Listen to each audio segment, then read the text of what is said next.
Welcome to our AITA, where people come to share their family struggles and figure out if they're in the wrong. Today, I want to tell you about a serious conflict that's tearing my family apart. I'm 24 years old, and I recently inherited a house from my late grandmother. It's fully paid off, and she left it specifically to me, no one else. But my step-siblings want to move in, and now everything's a mess. My dad had two families, one with my mom and me, and another with his second wife and their kids. When my grandmother passed away, the house legally became mine. But my step-siblings and their mom assumed they'd get to live there. Now they're begging me to let them stay, and my dad is calling me selfish. They say I'm punishing the kids for adult mistakes, but here's the question. Am I really the bad guy for refusing to share the house with them?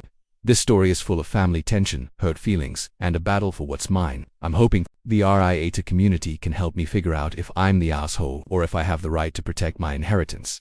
To understand why this is such a big deal, you need to know my family situation. My dad had two families. First he had me and my mom. Then, after they split, he married another woman and had two more kids with her. From the start, it felt like my mom and I were the other family. My dad mostly built his life with his second wife and their kids, and we were always kind of on the sidelines.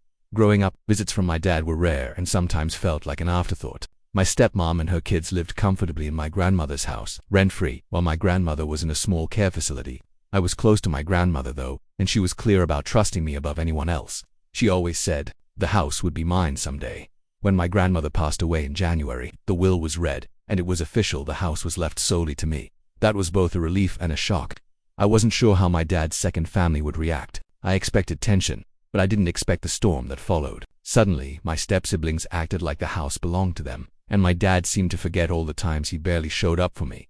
I've felt overlooked by this family for years, and now the inheritance has brought those feelings back with a vengeance. It's hard to shake the pain of being treated like the other child. The house isn't just a property to me, it's a symbol of my grandmother's trust and my chance at stability. But standing up for what's mine has turned my family upside down. The house I inherited is in a quiet neighborhood about 20 minutes from the city center. It's a modest two-story home with 3 bedrooms and a small backyard. Nothing fancy, but it's solid and has sentimental value.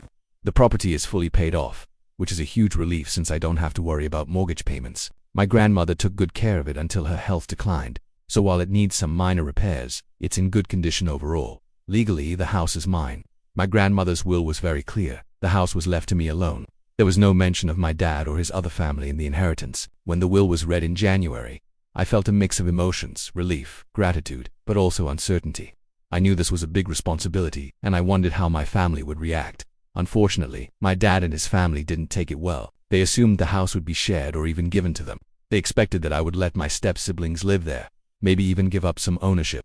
I tried to explain that the will was legally binding and that my grandmother trusted me with this home, but their expectations were different, and misunderstandings quickly turned into conflict. It felt like I was being punished for something I didn't control.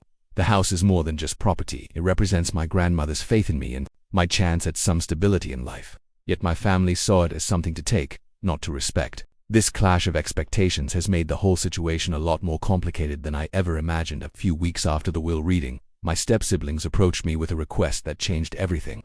They wanted to move into the house. They told me their financial situation was bad, no steady jobs, rent was too high, and nowhere else to go. The younger one was only 16, and the older was 18, just out of high school but not working.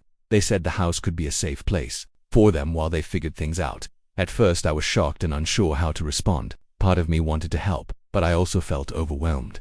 I'm drowning in student loans and juggling 2 part-time jobs just to keep afloat. This house was supposed to be my chance to finally have some stability, a place where I could feel secure. Letting them move in felt like putting that at risk. The step-family didn't take no for an answer easily. My dad called me selfish and cold, accusing me of punishing kids for adult decisions. My stepmom and siblings tried emotional manipulation, guilt-tripping me by reminding me that family should support each other. They said I was being heartless and turning my back on them when they needed me most. Despite all the pressure, I stood firm. I gave them 3 months to figure things out, get jobs, find apartments, anything but rely on me. But as the weeks passed, they made no effort. No job applications, no apartment hunting, just vague promises and emotional tactics to wear me down. I'm scared they'll use the house as a crutch and keep depending on me. This isn't just about money or a place to live, it's about my future. I want to help them succeed, but I can't carry them. The house represents hope for me, and I'm not ready to risk that for people who haven't taken responsibility. After weeks of pressure, I realized I had to set clear boundaries. I told my step-siblings and stepmom that they had 3 months to find their own place. This wasn't meant to be cruel, it was a deadline to motivate them to take responsibility for their lives. I made it clear the house was my inheritance, and I couldn't just hand over my future to people who hadn't shown any effort to support themselves. During those 3 months, I tried to help in small ways. I gave advice on job searching, sent them listings for affordable apartments, and offered moral support. But I stopped short of offering financial help or letting them stay in the house. I couldn't afford to put my own stability at risk, especially with my student loans piling up and rent to pay. My step-siblings and stepmom reacted badly. The guilt trips started immediately. They said I was heartless, that family should stick together, and accused me of being selfish. Arguments broke out over text messages and family gatherings. The stepmom said things like, "You're tearing this family apart," and my step-siblings begged me not to abandon them when they needed me most. Despite the chaos, I kept reminding myself it was fair. I didn't ask for this inheritance, and I worked hard for my own independence. I wasn't trying to hurt them, I just couldn't carry them. Their financial struggles were their responsibility, not mine. The house was supposed to be my sanctuary, not a free place for them to live off me indefinitely. It's been exhausting balancing my own needs with the pressure from I know I'm not perfect, but standing firm feels like the only way to protect my future while still trying to show some compassion. As word got out about the inheritance and my refusal to let my step-siblings move in, the extended family got involved. Suddenly everyone had an opinion. My aunts and uncles called, texting me, urging me to do the right thing and keep the family united. My parents, who had stayed mostly neutral, started pressuring me too. They said I was being selfish and needed to think about the bigger picture. Family gatherings became tense battlegrounds. Some relatives accused me of breaking the family apart and putting money above blood. Others whispered that I was cold-hearted and ungrateful for what my grandmother had left me. My stepmom spread stories about how desperate her kids were, hoping to sway more relatives to her side. The accusations stung. I began doubting myself. Was I really being selfish? Was I making things worse by refusing to help? The emotional weight of everyone's expectations felt suffocating. I wanted peace but felt trapped in the middle of a family war I never wanted. Despite the pressure, I tried to explain my side calmly. I told them this was about fairness and responsibility, not greed. I reminded them that the house was left to me specifically, and that I couldn't risk my future to bail others out. Some family members listened, but many remained firmly against me. There were moments I nearly gave in, wondering if keeping the peace was worth sacrificing my security. But every time I imagined losing the house or becoming financially dependent, I held my ground. This wasn't just about property, it was about respect, trust, and boundaries. The suspense of what would happen next weighed heavily on me. Would I have to give in to keep the family together, or could I stand strong and protect what was rightfully mine? The answer wasn't easy, and every day brought new challenges. The weight of this family drama has taken a huge toll on me, beyond just the conflicts with my step-siblings and relatives. Financially, I'm struggling to keep everything afloat. I work 2 part-time jobs to cover rent, bills, and my student loans. Despite my best efforts, it feels like I'm constantly running on empty, barely making ends meet. The inheritance was supposed to be a safety net, a way to secure my future, but instead, it's become a battleground that drains me emotionally and financially. Emotionally, I feel completely overwhelmed. The constant pressure from my family feels like a storm that never ends. I'm exhausted from trying to explain my decisions, defending my boundaries, and dealing with their anger. My mental health has suffered. I've had anxiety and sleepless nights worrying about the future. Sometimes I feel like I'm fighting a losing battle, trying to hold on to something that everyone wants to take away. Despite the drama, I feel incredibly isolated. The people who should support me most are the ones judging me. My friends understand some of it, but they're not family. Family pressure is a different kind of weight. It hurts when you're accused of being selfish by people who are supposed to love and care about you. The house means more to me than just property. It's my chance to build stability, a place where I can finally breathe and feel safe. After everything, I need this to be my foundation, my home base to grow from. Letting others take it over would feel like losing the last piece of control I have in my life. During the 3 months I gave them to find their own place, I watched closely to see if my step-siblings would step up. Sadly, their actions or lack thereof were frustrating. Despite their claims of financial hardship, they didn't actively look for jobs or apartments. I saw no real effort to change their situation, just excuses and delays.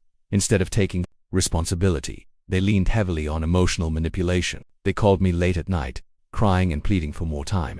They sent messages blaming me for their struggles, saying I was ruining their lives and breaking the family apart. Their guilt trips became harder to ignore. I tried to stay patient, but my frustration grew. It felt like they expected me to carry their burdens without them lifting a finger. I reminded myself why I set the deadline in the first place, to encourage responsibility, not enable dependency. But it was exhausting to hear the same promises that never turned into actions. I knew I couldn't give in, no matter how much they pushed. I had to protect my future, my financial stability, and my mental health. Letting them move in without effort on their part would only deepen the cycle of reliance and drama. The house isn't just a place to live, it's my security, and I'm learning that sometimes being firm means saying no to the people you love, even when it hurts. Standing my ground is the hardest choice, but it's the one I need to make. The tension finally exploded during a family meeting called by my stepmom. Everyone was there: step-siblings, my mom, aunts, uncles, voices raised and emotions raw. The house had become the center of a storm that no one wanted to calm. My step-siblings demanded I let them move in, saying it was their right as family. They painted me as cold and selfish, unwilling to share what was rightfully theirs. I stood my ground firmly. I explained again that the house was legally mine, left to me by my dad. I reminded everyone that while I wanted peace, I couldn't sacrifice my future and stability to fix their problems. I said I understood their struggles, but enabling them wasn't the answer. They needed to take responsibility. The room grew heated as accusations flew. At one point, my oldest step-sibling threatened to take legal action or force a sale of the house to split the money. Another promised they would finally find work and prove they deserved a chance, but deep down, I wondered if these were just empty threats and promises to buy time. The meeting ended without resolution, leaving a thick cloud of uncertainty hanging over us all. I was drained but resolute. The question now was, would I stand firm, or would the family pressure break me? I knew the coming weeks would be crucial in deciding the future of the house and my place in this fractured family. After everything that's happened, I've had a lot of time to think about how I feel and what I want for my future. This whole situation has been incredibly difficult. I never expected inheriting the house alone would cause so much pain and conflict in my family. I always hoped it would be a place of comfort, not a source of stress and division. Despite all the pressure and the arguments, I still believe I made the right choice. I've tried to be fair by giving my step-siblings time to find their own place and helping where I could.